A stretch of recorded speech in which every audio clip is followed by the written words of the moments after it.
I told the guy today, for one of my potential opponents, was out there today, and I ran into him, and he went to give me a flyer, and I pointed at my shirt, and I said, no, it doesn't work that way.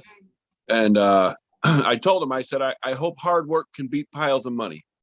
That's what it's going to come down to. Is I don't have a lot of money. I am getting donations, but just enough to get my yard signs and some literature and whatnot like that. But it's all hitting the pavement, knocking on doors, and just going places where people are and hanging out. You know what? And that's what it really is about. So listen, I don't have as much money. I have some money because I have some money myself. And it's so interesting because most of the campaigns that I run, I generally kind of finance them. I did once in a while. I get some donations or what have you from various people, but it would be nice. I guess I'm just not sexy enough. I'm not pretty enough for people to just throw me money, Mr. Decker. But so I end up financing many of my campaigns the best I can. I need the support. So if you're out there, you can still donate to Adam Winston, friends of or support for Adam Winston. You can still do it because I need the support as we move on. But this particular campaign, I did a mailer. Through the whole town, Bloom Township. I tried to coordinate, but I couldn't wait for different candidates to come up with their money. So I just went on ahead and paid for it. And then I also did door hangers. I did signs that I put out. All of that does cost money, especially when you're running for, and I'm just doing a township, so I can only imagine what it would cost if you were running for a count, like you're running for a district-wide seat, which is much larger than I am. My seat is, but my thinking is, and that doesn't account for the individuals that are standing outside handing out your literature. A lot of times in races, especially in township elections, like what I'm in, you have to have people at the polls because you could lose the election.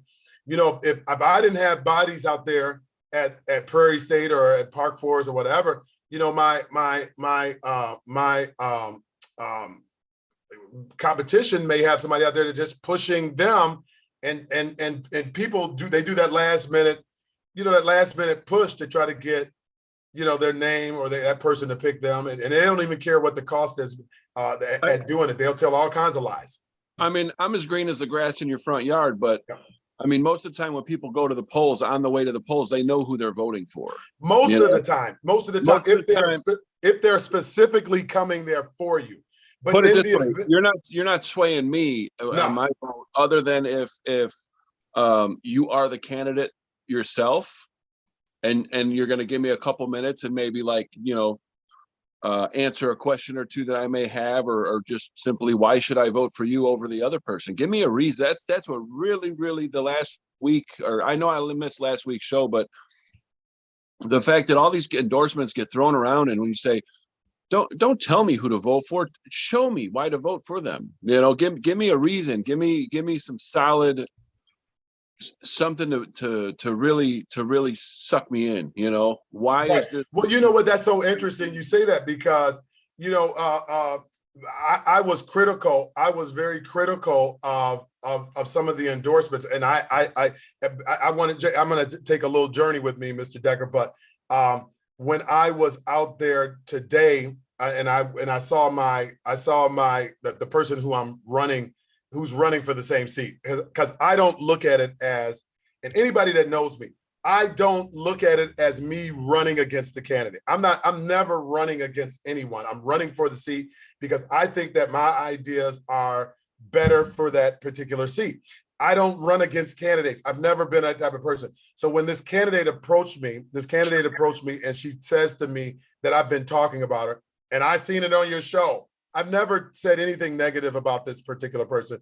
I never said anything outside of, I did take issue for some of them endorsements. We're talking about endorsement, some of the endorsements for a candidate that never lived in the district. That's just the facts. I'm not fanning, I'm not making it up. I'm sorry that you have issues with the term carpetbagger, but the truth of the matter is that is a Webster dictionary term. That's not Adam Winston term. Carpetbagger is the term used for somebody who moves into a political a district for political purposes. That ain't my term. Now, look it up in the dictionary. But this person obviously had a problem with me using that term, but that is what it is. But my thoughts are endorsements do not win elections.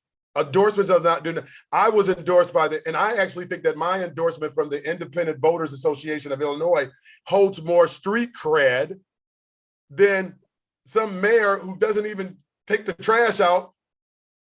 That's the difference is when you get an endorsement from an organization, that says a lot more, obviously, but they also usually include a small paragraph or something to tell the voters why we're endorsing this person. Yeah. You know what I mean? And that's a good point. There's a big difference between an organization or a group. Yeah. Versus someone who's an elected official. And to be honest, if you're an elected official, chances are you got a lot of critics. Even though you won and you showed up at, you won at the polls, whatever the last election was, you hold political office. But unless you're doing a fantastic job, some people might take an endorsement from you as a negative. Listen, it's ripe for the pickings because everybody can Monday morning quarterback, right? Everybody can look at a candidate and say, "Oh my God, I can't vote. You did this." And listen, it's called a dilemma, Jason, right? It's called a dilemma because there are some decisions that you have to make, and they're not always either side of it. It's just a bad deal for your constituent, but you have to pick one or the other. So it's one of those things where it isn't always as cut and dry as an outsider may see. It's like this whole, I never forget back in the day, this whole thing where everybody wants peace, but nobody wants war, right? But you can't have peace if you ain't really willing to, or if you can't have peace and freedom if you ain't willing to fight for it. It's the way it is, right? Nobody wants to think about it. That we getting ready to go into a 4th of July independent celebratory day, right? And we all celebrate independence, and my dog goes completely crazy because the dog hates the bombs bursting in the air. And to be honest with you, I listened to the song and it's all very empowering and so on and so forth. But can you imagine this fireworks, this 4th of July? I want you just to close your eyes as the fireworks are bursting, and imagine being a soldier, right? Imagine being a soldier and you're out there in a foreign land or wherever, and away from your family, and bombs bursting in air. Can you imagine the just absolute fright? And although it may on the surface look like it seems all great, it's very, nobody wins in war. That's what I would say. Okay, rather you on the side. The people making all the guns and tanks and bombs. That's the only one. That's the only ones that win in war. But in terms of somebody, I get it. Yeah, somebody loses a son, somebody loses a brother, somebody's father is away, somebody loses in war. There's just no way that you can have bombs bursting in air. And I can envision that, right? I can envision in Vietnam. I was not around. I wasn't born yet, Jason. I'm a young man, so stop it. But if I were around and bombs bursting in air, and here it is, I'm like I said, I'm underneath a tree with a couple of my comrades, a couple of my friends, and we're just trying to get through the night. And can you imagine? Boom, boom, like even the fireworks that freak your dog out, as they cause some sort of dramaticness, and we know that they're not going to really hurt most of us, but bombs bursting in air would freak anybody out. And I always pause because there are so many people that fought for this country, right? There are so many people that are soldiers doing what they feel is necessary to protect us in our Starbucks coffees, right? They are out here making certain that our lands are safe, where we can be assholes to one another, where we can get on the polls and argue about who's the better candidate. Like, these ain't even real issues. You're absolutely correct. I'm a servant. So listen. So I was on the Mays Jackson show this week, and you should get on there. You should after this, maybe we can reach out to Mays Jackson and see if you can get on the show. I think it would be good. Your opponent was on there this morning. Very interesting, and you should look it up. But she was on the Mays Jackson this morning. I don't know if you saw that. I don't know who's going to win the primary, so I don't really, Oh well, okay. Well, one of the ones that may be your let me just say, my opponent was on the Mays Jackson, and yeah, well, I didn't understand some of her responses. Just didn't understand some of her responses, but I think it's a good opportunity to be on that particular show and showcase yourself. He did not ask any tough questions, so if you went on there, I don't think that you would be. I want the tough questions. Well, I mean, but he's trying to be fair, right? I'm certain that he has. Listen, everybody, whether they tell you or not, they all have. Don't let anybody tell you that. Oh, I don't have a dog in the race. they all do. In fact, if they say, hey, I can support you, but I got to do it behind the scenes. Yeah. They're not supporting you. I wouldn't trust it. Okay. I started a Facebook group, the Midlothian, Illinois Voters Block, just to kind of keep politics off all the other neighborhood groups, because Midlothian has about 9, maybe 7, neighborhood Facebook groups. So, I was inspired by some other people doing similar things, but I said, let's just bring all the politics to one group.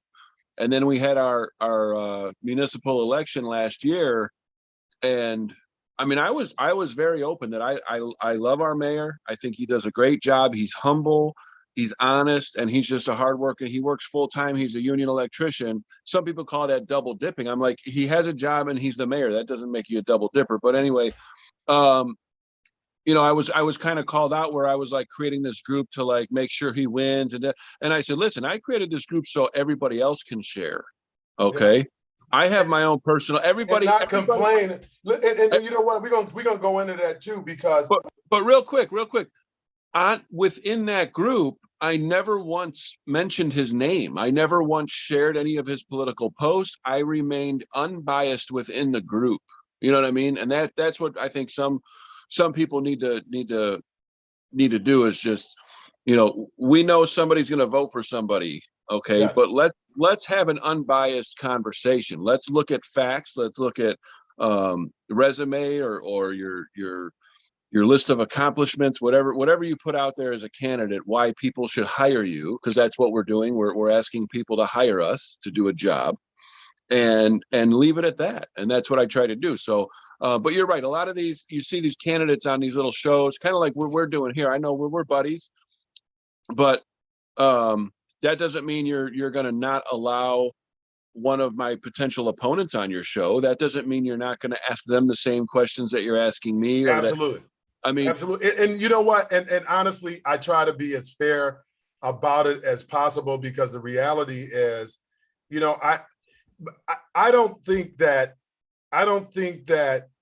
closing off anyone is the best way. Okay.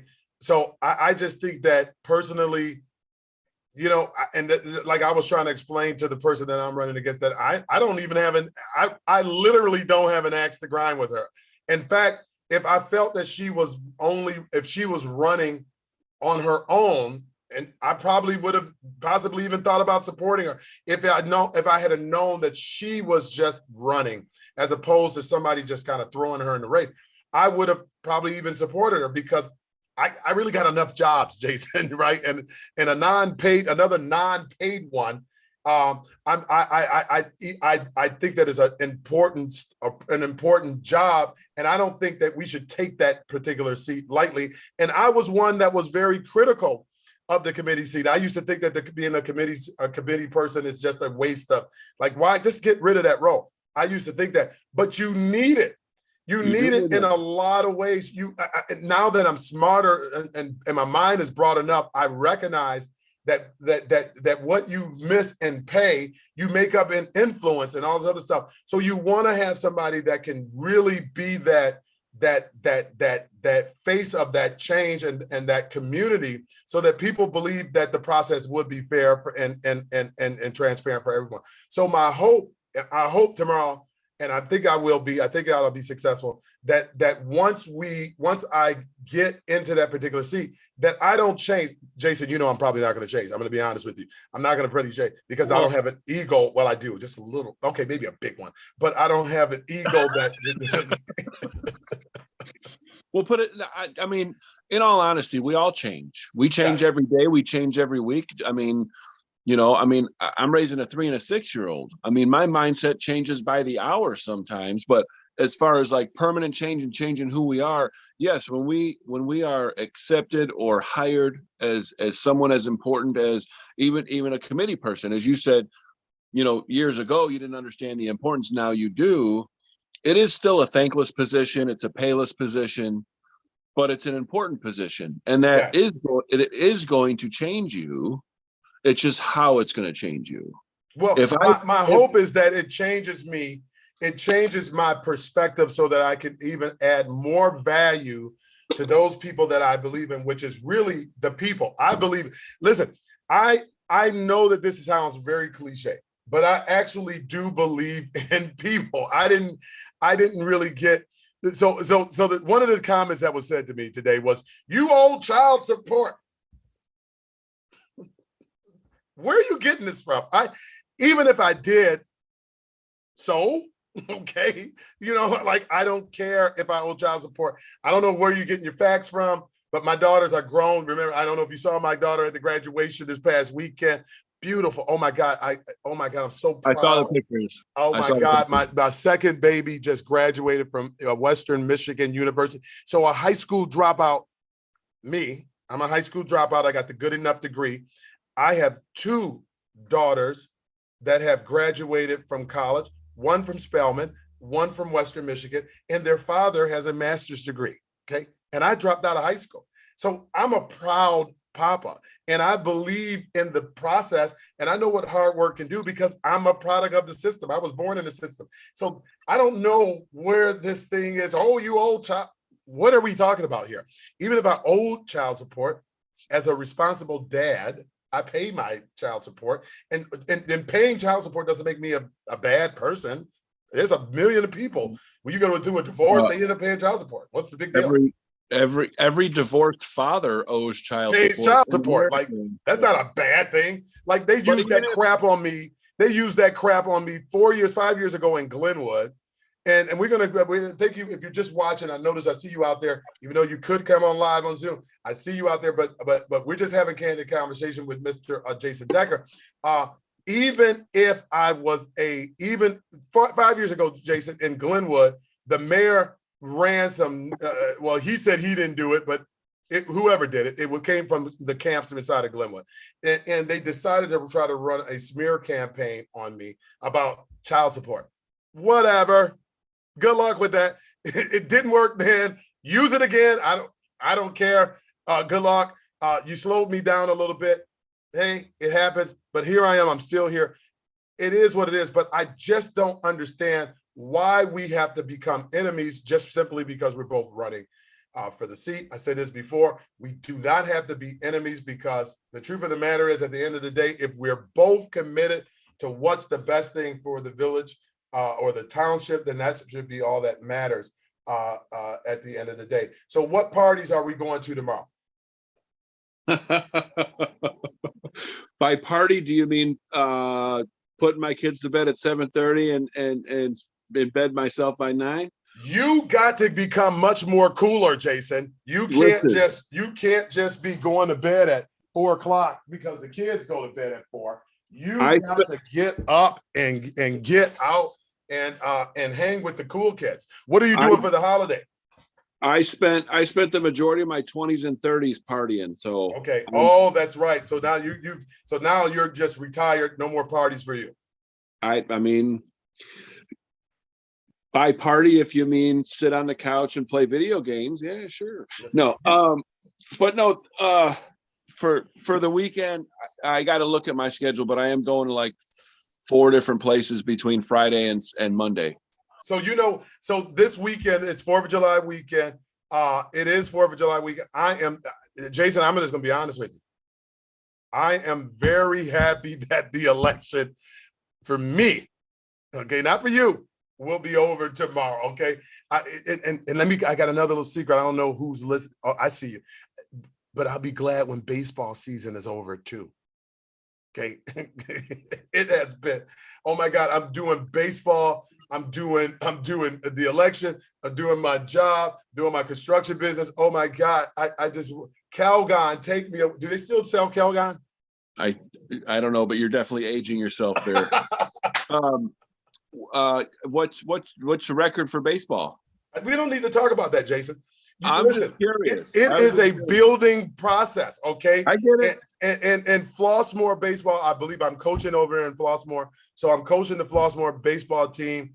And it's so funny. Let me tell you a little story. So the mayor there, I saw her at an SSMMA event. I think it was last week, okay? And if you don't know what that is, you're probably going to get familiar with it, but it's the Southland Mayor of Managers Association. And she says to me, Jason, and I couldn't make this up.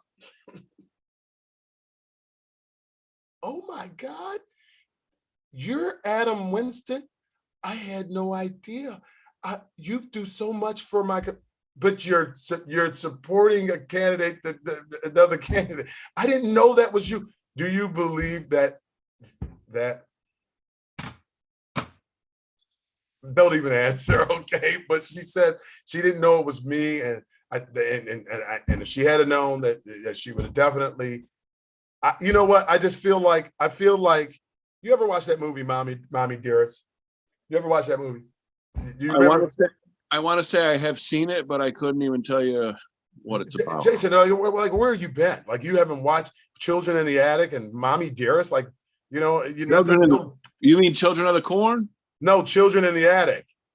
No.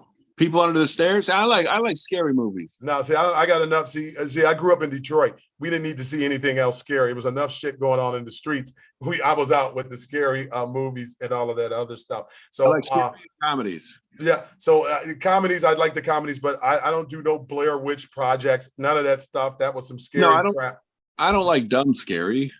Listen, let me tell you something. The Blair Witch Project scared the crap out of me, and I was out. Okay, when I heard, the little feet that do, I don't want to know what those feet are. Okay, I was out, and in fact, a friend of mine, him and I went to the movies, and he was like, when that came out, he thought it was great. I'm like, dude, I don't ever want to go to another movie like that ever again. I don't like scary. I don't need any of that. I don't even want to think about all of that different things. Here's the thing.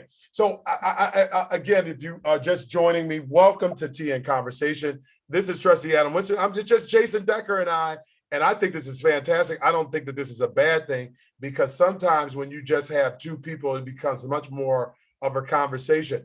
Did you hear about the U.S. Mint announcing that they're gonna do away with the penny? No. Yeah. So starting in 2023, the penny will no longer be produced. They're finally recognizing that a penny that's only used for 1 penny is actually worth about 19 cents right now. Don't throw them away. So if you have a penny from I think it's 1984, you got to Google it. But if you have pennies, before you melt them down, because not all pennies are the same, but some of those pennies that were more copper, there was more copper and in that penny, you may find yourself. And I know there's been a person that was recently featured on TikTok. The guy had been collecting pennies for years. And after he retired, he decided to cash in. I don't know if you saw this story. And this guy had some crazy amount of money because he picked up he never walked by a penny. Do you still walk by pennies? Depends on where I'm at. Yeah. Yeah, like normally in the men's bathroom, you probably don't want to pick up that penny. I guess it's more along the lines of what kind of hurry am I in, or let somebody else pick it up, kind of thing. Like you know. Okay. Because so I used to pick up pennies. Not that I'm sitting on a pile of money and a Scrooge McDuck over here, but you know, I mean, you want me to bend over and pick up a penny? No, I'll keep walking. yeah, hey, Quarter. I'll pick up a quarter and a dime and a nickel for sure, but a penny, I'll take a step over the penny. well, there are a number of people that because I see pennies nowadays, they lay on the ground. In fact, I think because people are using more of their debit cards, less people are even concerned with penny. I don't even think young people even care anything about change. You know, and you know what? My kids do, because we got a little wooden log cabin piggy bank. So like every once in a while, if I do spend cash and have change, I put it on the table, and then when they see it, they get excited and get to put it in the log cabin. When the log cabin's full, we dump that into a 5-gallon. I got a 4-gallon glass water bottle. I guess people use them for brewing beer. Yes. And I've had it for a long time, but we wash it out, clean it out. It's nice thick glass, and we got it about a third of the way filled with change. So right. So I have a bunch of pennies, and I have a bunch of pennies. I actually have a bunch of change, period, because I don't. When I get change, I generally just throw it in them. You know, like our parents used to do. They just would throw the change into a bowl on the side of your nightstand, and if the kids need. And listen, my sons don't need, or my daughters don't need to change. They really want the credit card. So they're not even looking for the change. They're asking or taking the credit card. My sons are in Mexico. So my sons are actually in Mexico right now. And they have a credit card, a Capital One credit card that they're enjoying over in Mexico. So I don't even think that they even concerned. Like I would go get all of the quarters out of the change bowl when my dad would throw them in there. And yes, he would read me the riot act, because I would take all of the quarters and leave him the dimes and the nickels and the pennies. But those days, I don't think we have any concern anymore about kids taking change. My sons, I tell them to go outside, Jason, and it really happened more or less with my daughters. But when I used to tell my daughters to go outside, go outside and get some fresh air, you know what they'd say? What'd I do, Dad? I won't do it again.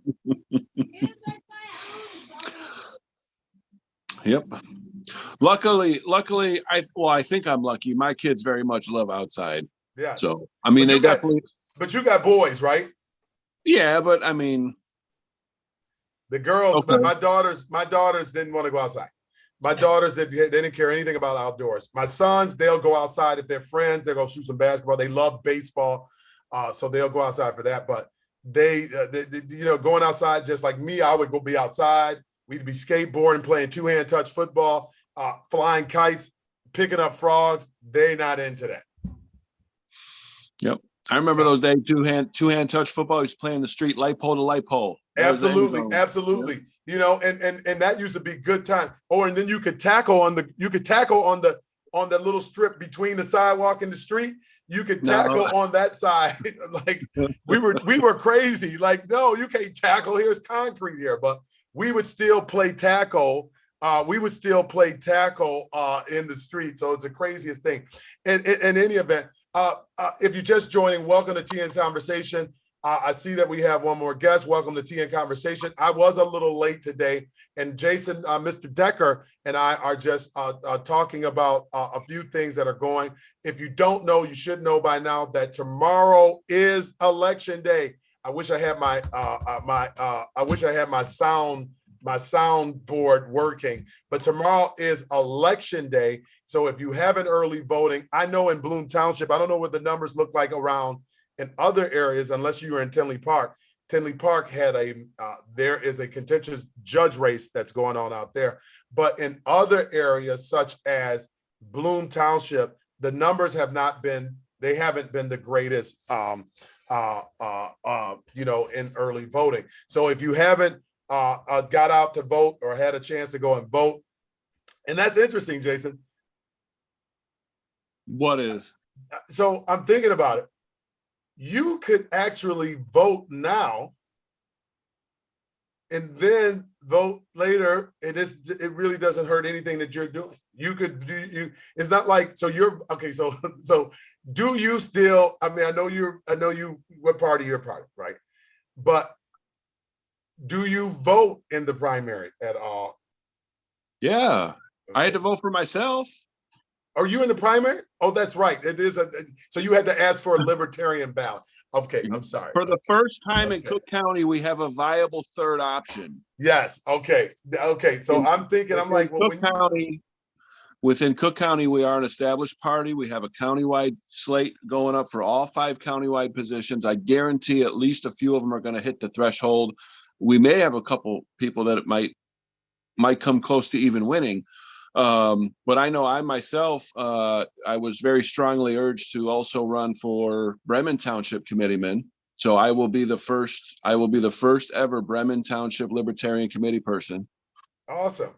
So again, as you said, it's a thankless position. It's, you know, if the party was bigger out here in the south suburbs, I'd have a lot more work to do with that. Now, so what do you think would help that? Because let me just tell you, okay, and you, as you know, I'm a Democrat, so it is what it is. But I happen to be a Democrat, okay. Now, and I know that in a lot of ways, people think that that's a given, right?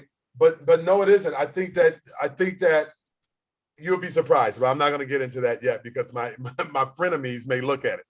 However, my thinking is, if the libertarians had some level-headedness, okay, such as yourself, I think people would actually listen more. Okay. I'll tell you what, our assessor candidate, Nico, he debated Fitz. Okay. And I mean, even if I was completely unbiased, which I try to be, look at the candidate, right? But you watch this hour-and-a-half debate, and I mean, Fitz isn't the best debater. No, he's not at all. But I mean, Nico is so smart, and he's so wise, and like all the adjectives for being intelligent, right? And he knows how to just dumb it down for you, and explain. Like, he is very smart. He's up here. Most people are right here, but even the people down here, he can explain to you what he wants to do and how he wants to do it and how it will work. And I mean, worst case scenario, maybe we do get a couple winners on the countywide slate, and maybe they completely screw up, which I hope not. But I mean, I know for a fact that our 5 countywide candidates are worthy candidates. They might not be for you. They might not be the best candidate overall, but the Libertarian Party, we are all working. None of us are rich. None of us have big money backing us. I mean, I could let you in on some of our little Zoom meetings we have every week. All the candidates, just discuss. We're the people. We are the party of the people. We are truly the party of the people. We have no esoteric agendas. We have no secretive kind of like, hush hush talk. We're going to do this, and we want the best for the people. Right. And we're all, just like myself, most of our candidates are very reachable and will have a conversation with you. So I got a stack from March, April, maybe May until now. I got a stack. I've been saving them. I got a whole stack of all the mailers that I've gotten. Okay. Not a single one has a phone number on it. A few of them have websites you can go and check out a website, and a few of them I saw had some sort of email address. You know what I mean? They want to tell you what they're going to do and how great they are, but they don't want to talk to you. They don't want to answer questions because they can't. That's interesting. That's very interesting because you know what? As I walked over the weekend, I experienced a couple of things. I had one lady who screamed at me, "Get off my grass!" She did that whole. You walked on grass. I did. I mean, it was like the worst thing. I mean, to me, it was like she was waiting for something. Like, lady, you were just waiting in the window for me to step on your grass. And what is grass for? Like, Don't get me started. Don't That's a whole scam, dude. We could have natural property with sustainable plant life that doesn't have to be mowed and fertilized and aerated and Yes, all this crap. For some reason, somewhere in history, we made a wrong turn with grass. you ain't kidding. But this lady's like, get off my grass. And I'm like, Nope. I'm sorry, lady. I'm sorry. I I mean, got I'll enough. walk all the way around. But I don't know what you just want. Like, is this like carpet? Like, I thought grass was for walking. And I mean, Now here, I talk a lot, but I got to tell this story. When I was a kid, we used to play football on the street. We used to play jailbreak. You ever play that as a kid? we used to play pick them up, mess them up. There, all the games you play in the neighborhood when you're kids, right? And a couple of the neighbors were just, I don't know, they must have had bad lives, or maybe they were just in bad health, or older neighbors. And I'll never forget, the lady came down and she knocked on the door, and she was very, very upset at my mom for letting us, because my house was like where all the kids came and hung out on the front porch. My mom gave us freeze pops. My mom gave us, juice boxes and snacks and all that. So this lady comes down throwing a fit that we were running across her lawn. And my mom asked her, did they go through your garden? Well, no, just the front lawn. Did they go through your flowers? No, just the front lawn. Well, that's what it's there for. And the lady had nothing to say. And I was like 6, 7, maybe 8 years old at the oldest.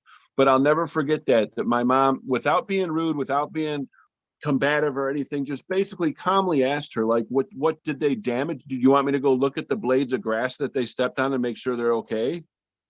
And I am for property rights. It's your property. You don't want us on your lawn, that's fine. But when there's kids playing, I don't know. Well, the grass thing. So the grass thing was one thing, but for me, it wasn't just the grass, and I'm just thinking about it through the lens of, just as a candidate. When you're a candidate, you hear people say, "Oh, well, nobody ever came to visit you." But then if you come to visit them, why are you ringing my doorbell? So then you ring their doorbell, then it becomes, why are you stepping on my grass?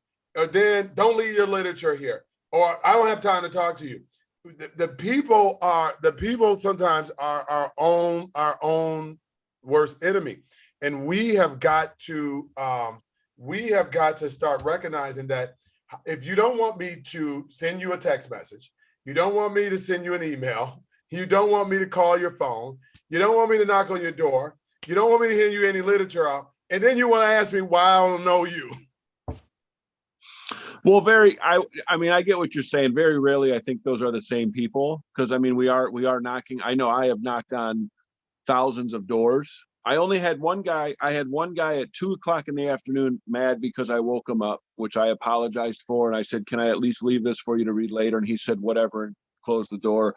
Another gentleman, as soon as he saw my shirt and my flyer, and I started to explain who I was, he said, you're all crooks. I'm not voting for anybody. And he slammed the door. And I'm like, listen, I'm only knocking on active voters' doors. So unless you got a roommate here, is one person at this address, they're very active. And unless they got it wrong on the voter sheets. But other than that, I've had nothing but positive interactions with people. And I always, not to bust your chops, but I purposely, even in some neighborhoods where, it's kind of like a townhouse. Yeah. And their walkways to go to each front door is actually on the opposite side of the driveway. So if you go to one, you could walk across some grass to go to the other door, but I just personally make it a point because that's all I need. I got people watching me, man. Oh, listen, I have them watching me too. And let me tell you something. As a middle-aged guy, sometimes I'm taking the shortcut to that next house. And it ain't nothing, especially when you're walking, how many doors, and I do my best not to try to get off of it as quickly. It's not like I'm tap dancing. No, I know. But some of these folks need to get over themselves. It is not that serious. And you know what? It made me think about the mail carrier. Like, yeah, I can you imagine a mail carrier? Now I'm just doing this during this election season, just passing out literature. But a mail carrier who has to do this every day, it's a wonder they even have employees. Because I'm going to be honest with you, I could never be a mail carrier. I realized that after this weekend. that I would never be a mail carrier. It takes That between the dogs, between the folks who with the broken steps, between the rain, sleet, snow, between the long driveways.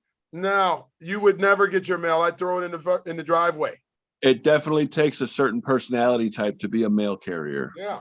I've known a couple, and you have to enjoy peace and quiet by yourself. You have to enjoy walking, obviously. Obviously. And like what we do here, like in the wintertime when it snows, even though there's no walkway between our house and the neighbor's house, I know he walks and I see footprints in the snow. So now when I shovel my walkway, I also shovel him a path through my front lawn to the next door neighbor's house if the snow is more than 3 or 4 inches, just so it's kind of like, hey, I appreciate you. Thank you for the mail, as much as, most of it's junk anyway. But yeah, it definitely takes a specific personality type to be a mail carrier. So that, and you know what, and that's what I normally do too. I would try to make certain that the mail person has the ability to at least be able to get to the next door. We just were talking about the penny, Jason, about how the penny is going away. Is there, and I'm just going to beg the question, is it time for us to look at how mail is being delivered? Is it sustainable, the mail model now, where you go to each individual house as opposed to just dropping the mail off? Maybe have these boxes at the beginning of the subdivisions where everybody's mail there. Well, that's what some subdivisions are. Even there's neighborhoods in Markham that have, one mailbox at the end of the street, almost like a condo.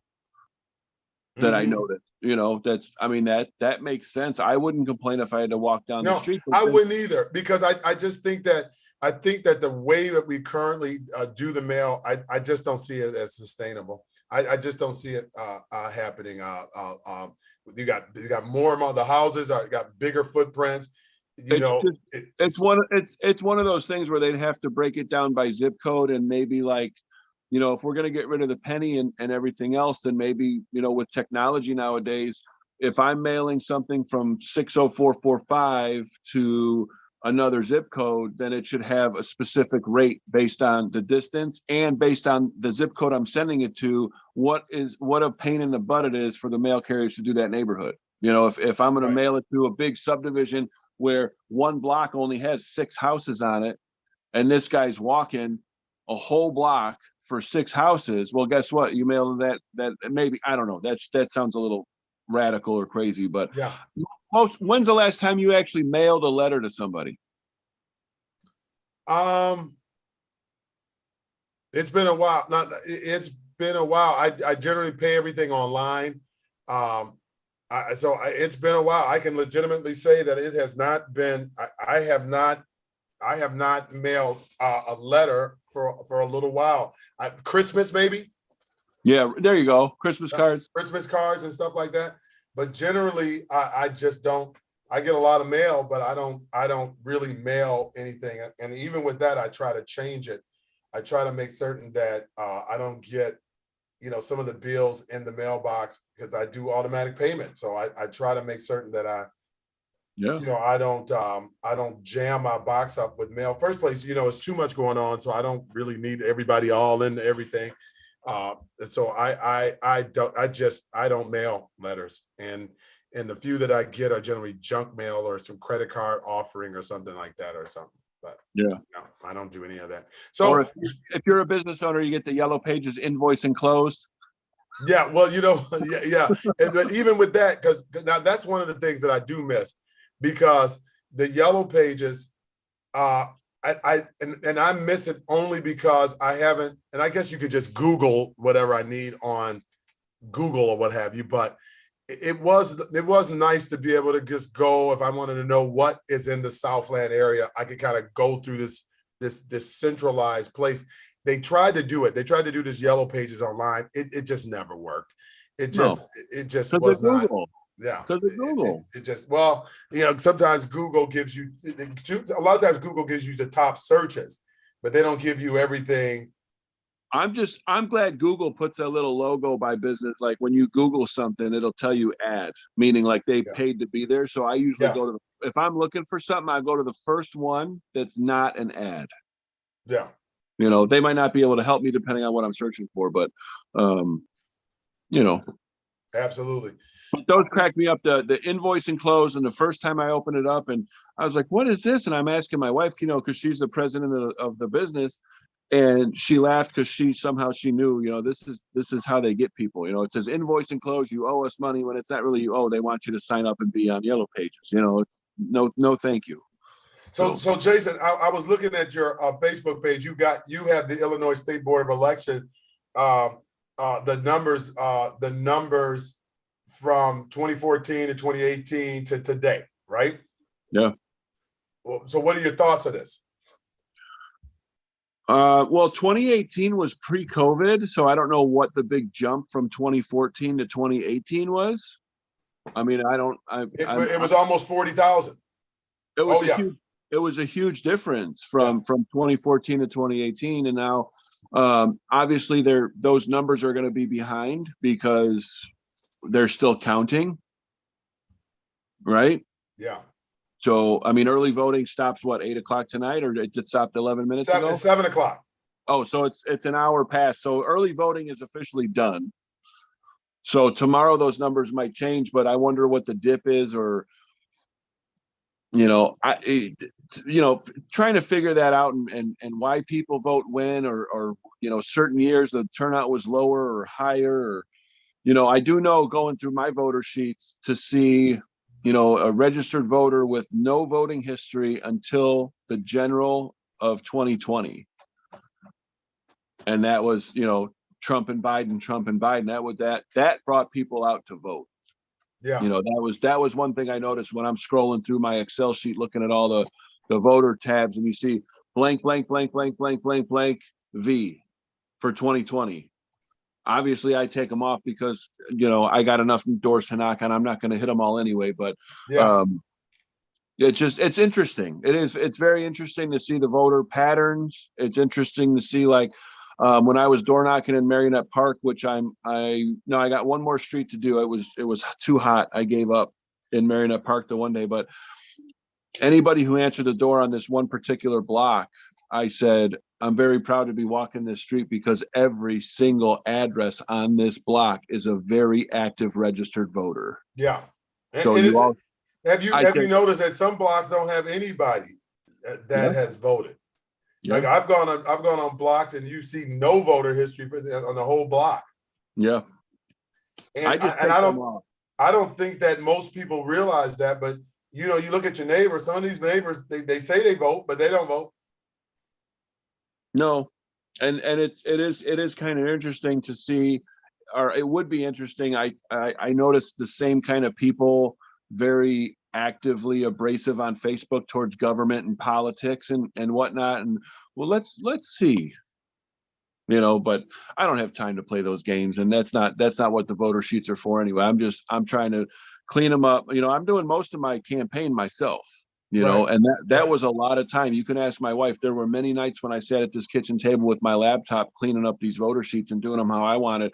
I had everybody telling me how to do them this way or do them that way, and I said, listen, I'm going to do what makes sense to me. I don't have the money. There's Jenny was telling me there's a program, that'll take all your voter info and give you so many details and give you correct, like, this is how you want to walk this way, and map it all out for you. And then if a certain house says, oh, I'd be willing to volunteer, you put a check, I said, listen, I don't have that kind of money. So I just took my voter sheets that I got from the party for my district, and I did them how I wanted to do them, what makes sense. Obviously, I still have the master copy, but then I took another copy and I spent I haven't done Chicago yet because there's anyway, I'll shut up, man. I talk too much. What does Timothy have to say?